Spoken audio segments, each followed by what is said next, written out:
Hello everyone, स्वागत है आप सभी का आपके अपने YouTube channel English by Ashok sir में। दोस्तों, आज की क्लास में हम लोग अध्ययन करेंगे क्लास 12 इंग्लिश की पोइट्री के अंतर्गत जो सेकंड चैप्टर है an elementary school classroom in a slum.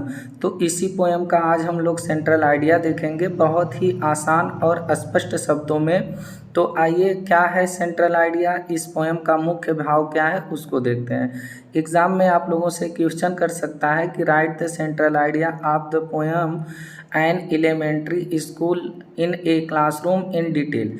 यानी कि ये जो पोएम है an elementary school classroom in a slum, यानी कि गंदी बस्ती में जो प्रारंभिक स्कूल है वहाँ की कक्षा की क्या स्थिति है। तो इस पोएम का जो है आप लोग सेंट्रल आइडिया लिखिए, मुख्य भाव लिखिए और एकदम डिटेल से। डिटेल का मतलब होता है विस्तार से। तो देखिए, इसका जो सेंट्रल आइडिया है वो सेंट्रल आइडिया है this poem is about the children who are living in a slum.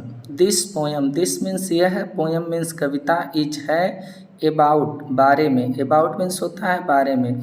यह कविता बारे में है द चिल्ड्रेन बच्चों के, who are living, who means जो, आर मीन्स है लिविंग रहते हैं, इन ए स्लम, स्लम का मतलब होता है गंदी बस्ती। यानी कि यह कविता उन बच्चों के बारे में है जो बच्चे गंदी बस्ती में रहते हैं।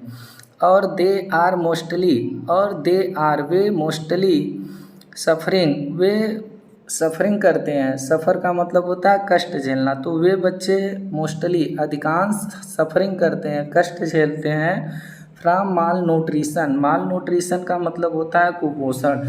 वे बच्चे अधिकांश जो है, वहाँ के बच्चे जो हैं वो अधिकांश कुपोषण का शिकार होते हैं, कुपोषण को झेलते हैं।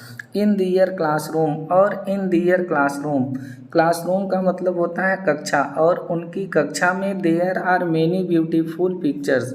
देयर आर है, मेनी मीन्स बहुत, ब्यूटीफुल मीन्स होता है सुंदर, पिक्चर्स मीन्स तस्वीरें। और उनके क्लासरूम में, उनकी कक्षा में बहुत सी सुंदर तस्वीरें हैं।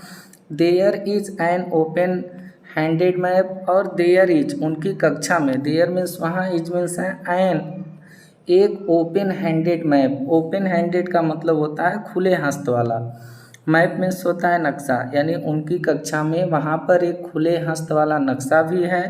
एंड और the bust of Shakespeare, bust means होता है अर्धचित्र, और शेक्सपियर का अर्धचित्र है। यानी शेक्सपियर की जो तस्वीर दीवार पे लगी है, तो शेक्सपियर की पूरी तस्वीर नहीं थी, बल्कि शेक्सपियर के केवल हेड का ही तस्वीर थी, केवल सिर की तस्वीरें थी। तो इसलिए यहाँ पर बता रहे हैं कि वहाँ पर खुले हस्त वाला नक्शा है और शेक्सपियर का अर्धचित्र भी है। The poet want, the poet जो कवि हैं, वांट्स चाहते हैं, दैट की, वांट में चाहना, चाहते हैं कि दीज चिल्ड्रेन, ये जो बच्चे हैं जो स्लम में रहते हैं, गंदी बस्ती में जो बच्चे रहते हैं, तो पोएट चाहते हैं कि ये बच्चे should be taken out. Should be taken out, taken out का मतलब होता है बाहर निकालना। तो इन बच्चों को बाहर निकालना चाहिए ऑफ दियर स्लम, उनकी गंदी बस्ती से। तो कवि चाहते हैं कि इन बच्चों को उनकी गंदी बस्ती से बाहर निकालना चाहिए। एंड और दे शुड बी सोन, और दे शुड बी सोन, उनको सोन, सोन सो मीन्स होता है दिखाना, तो उन्हें दिखाना चाहिए ग्रीन फील्ड, हरे मैदानों को, और इन बच्चों को हरे मैदानों को भी दिखाना चाहिए। एंड और वी अलाउड, और इनको अनुमति देनी चाहिए, अलाउ इनको कर देना चाहिए टू रन फ्रीली, कि ये टू रन, रन करें, दौड़ें, फ्रीली मीन्स होता है स्वतंत्रता पूर्वक, और इन्हें इस चीज़ की भी अनुमति कर देनी चाहिए कि ये बच्चे स्वतंत्रता पूर्वक विचरण करें, दौड़ें। देयर फोर, इसलिए ही अपील्स, वह अपील करते हैं, जो पोएट हैं वह अपील करते हैं, निवेदन करते हैं टू द ऑफिशियल, जो अधिकारीगण हैं उन लोगों से, चाहे गवर्नर हों, चाहे इंस्पेक्टर हों, चाहे आगंतुक हों, विजिटर्स हों, सबसे वो अपील करते हैं कि टू डू, डू मीन्स करें, समथिंग, कुछ चीज़ फॉर चिल्ड्रेन, बच्चों के लिए। इसलिए वो जो अधिकारीगण हैं उन अधिकारीगणों से ये आवेदन करते हैं कि इन बच्चों के लिए कुछ करें, ताकि इन लोगों का जीवन जो है वो बेटर हो सके। तो आगे देखिए इसका क्या है कि the poet says, the poet कवि सेज कहते हैं दैट की, कवि जो है वो कहते हैं कि ओनली दोज पीपुल, ओनली केवल those people, those means way, people means लोग, कैन क्रिएट, क्रिएट मीन्स होता है बनाना, तो केवल वही लोग बना सकते हैं, हिस्ट्री मीन्स इतिहास को।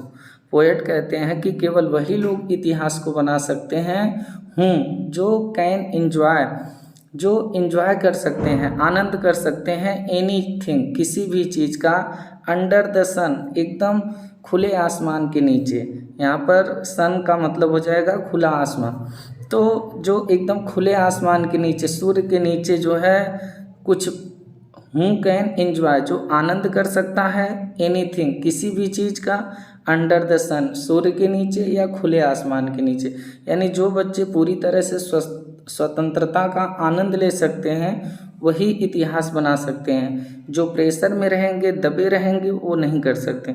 देयरफॉर इसलिए द पोएट वांट्स, जो कवि हैं वो वांट चाहते हैं, दैट की दीज चिल्ड्रेन ये बच्चे शुड आल्सो बी प्रोवाइडेड, इनको प्रदान किया जाए, इसलिए पोएट चाहते हैं कि इन बच्चों को प्रदान किया जाए, प्रोवाइड मीन्स होता है प्रदान करना, प्रॉपर फैसिलिटीज़, प्रॉपर मीन्स होता है उचित, और फैसिलिटीज़ मीन्स होता है सुविधाएं, इसलिए पोएट यह भी चाहते हैं कि इन बच्चों को जो है प्रॉपर उचित सुविधाएं प्रदान की जाए, सो दैट ताकि, सो दैट मीन्स होता है ताकि, they can grow way grow हो सकें, विकसित हो सकें, इनटू यूजफुल सिटीजन्स किसमें, एक यूजफुल उपयोगी, सिटीजन्स मीन्स नागरिक, ताकि वो एक अच्छे उपयोगी नागरिक के रूप में विकसित हो सकें, एक अच्छे नागरिक बन सकें। तो इस प्रकार से आप लोगों का जो सेकंड पोएम है क्लास 12 की, उसका जो सेंट्रल आइडिया था, जो मुख्य भाव था, एक एक शब्द के अर्थ को देखते हुए हम लोगों ने समझा। उम्मीद करते हैं कि आप लोगों को समझ में आएगा। तो अब अपने एग्ज़ाम के लिए तैयारी करिए। आप लोगों से फिर मुलाकात होगी किसी अगले चैप्टर को लेकर। नमस्कार, जय हिंद, वंदे मातरम।